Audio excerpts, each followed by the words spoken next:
And thank you for those words, Lee. That was really generous. You and I have been talking one way or another for quite a while now, and I think we will a long time to come. So the Revenge Porn Helpline was established in 2015, around the time that the law against the disclosure of private sexual images came into effect. And the founder of that helpline was Laura, who is here today, and many of you will know her.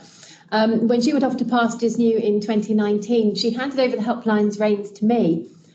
Since then, the team has grown from 3 people to 6, and while it's a good thing that there's more support available for people affected by this issue, it's actually saddening and disturbing that there's such a great and increasing need for this service.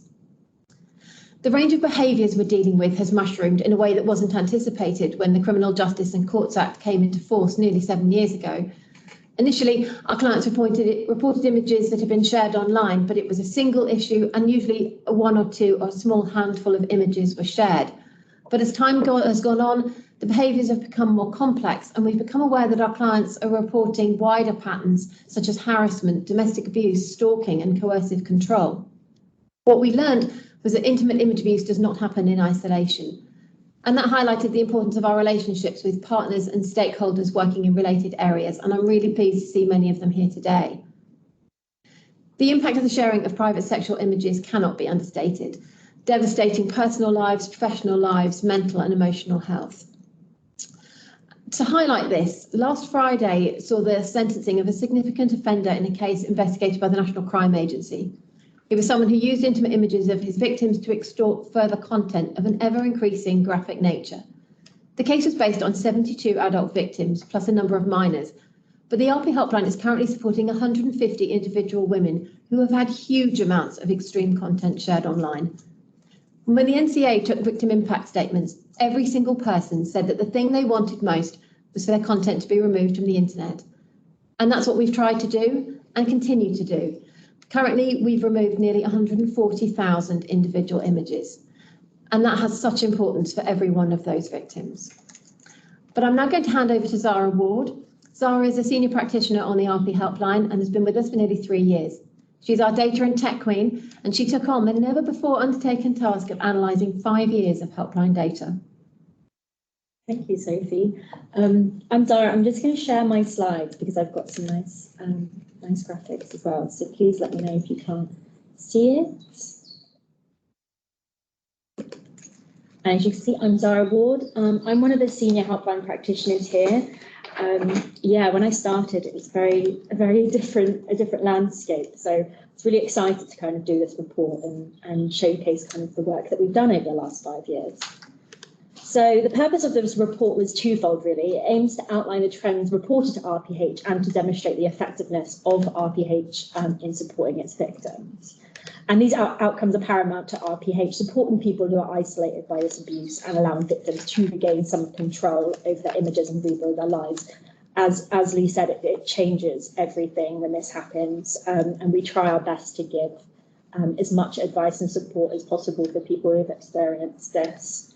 And in this report, I've kind of outlined many different things. I think it's been popped into the chat, or it's going to be popped into the chat. If you haven't already seen it, it is live now on our website, but I'm just going to go through a couple of different points from the report. So the first one is reports to the helpline. And as you can see, they kind of steadily increased year by year. And then 2020 hit, the COVID pandemic hit, and everything kind of skyrocketed. Our amount of cases kind of just increased double overnight, practically. So this is the same with contacts as well, because we were offering a limited service, because we were all working remotely. Obviously, our contacts increased, and it's good to say now that we've actually got our helpline, our phone line open 4 days a week, and we come in and, reporting content was a big thing for us, so we're back to doing that. And yeah, we did think this was going to be a bit of a blip and that we were going to see like a little spike in cases and then that was going to dip down again, but we haven't, and it's kind of increased even more in 2021. So we're thinking that actually we're only really seeing a tip of the iceberg, and now we've begun to see more of it. And as with other helplines who support people who've experienced abuse, everybody saw an overnight increase in their caseload. And I think we're just a part of that. As Sophie was saying, intimate image abuse is part of a wider issue. So I think it makes sense that we're also seeing increases to our cases. So what kind of issues are we seeing at the helpline? So to kind of make it a little bit easier, because we do report on quite a few issues, as Sophie was saying, issues surrounding harassment and wider issues, I thought I would just kind of limit it to issues pertaining to intimate image abuse. So I've divided them into 4 sections here. The first one is extortion. So that's kind of webcam blackmail, which is like a fast-moving online sexual relationship that is there to gain financial finances from the person who's the victim. Intimate images shared, that's the common revenge porn aspect of it, but we like to call it images shared.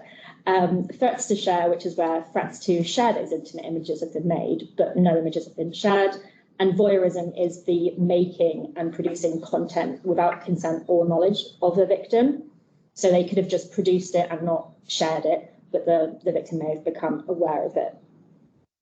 And to kind of make it a little bit, to kind of break it down a bit more, we asked people for their gender, their assumed gender, so we've categorized it into male and female here.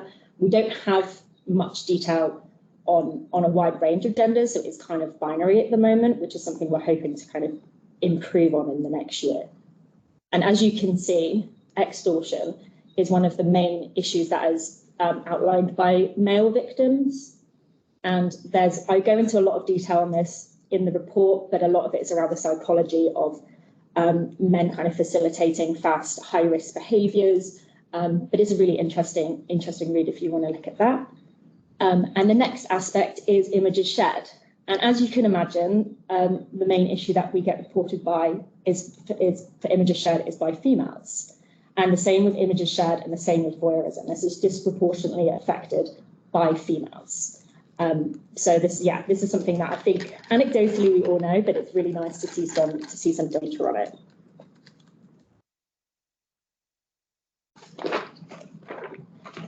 And so for the next part is looking at the connection between the victim and the perpetrator in terms of what they've kind of outlined their relationship to be.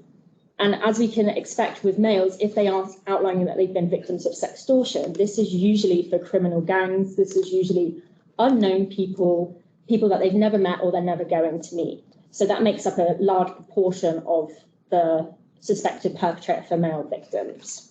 Conversely, for female victims, 55% of them outline that it's a previous or current partner that has facilitated this kind of abuse or this behaviour.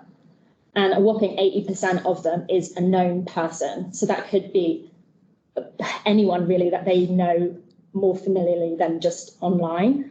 And that's just a huge difference between male and females. A lot of times, as I said, men don't know who it is, but females can usually track their perpetrator, or they have a really, really strong sense of who it may be because they may have only shown the image of people.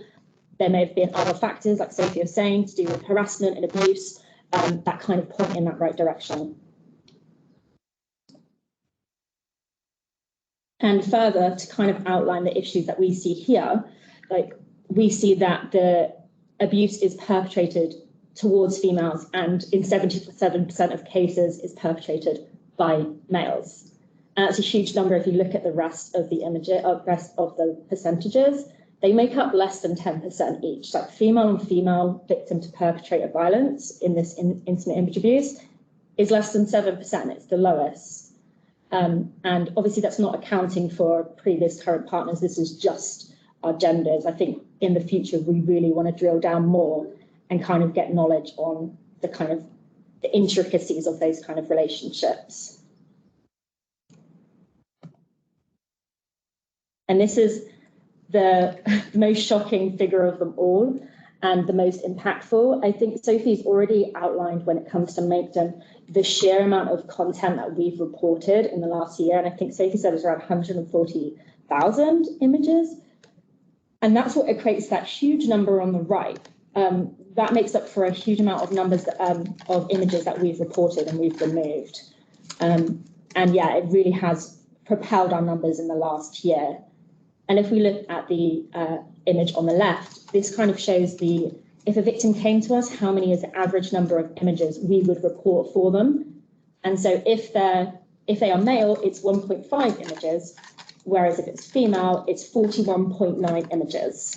And that's a huge amount of difference. 41 images is mammoth. And the anecdote, I think it's called, is like that one picture speaks 1,000 words. So what would 41 pictures do? Or 42 pictures? And interestingly, when we were looking at this, we were wondering kind of why there was this, why was this huge difference, but also kind of fine-tuning the way that we collect this kind of data.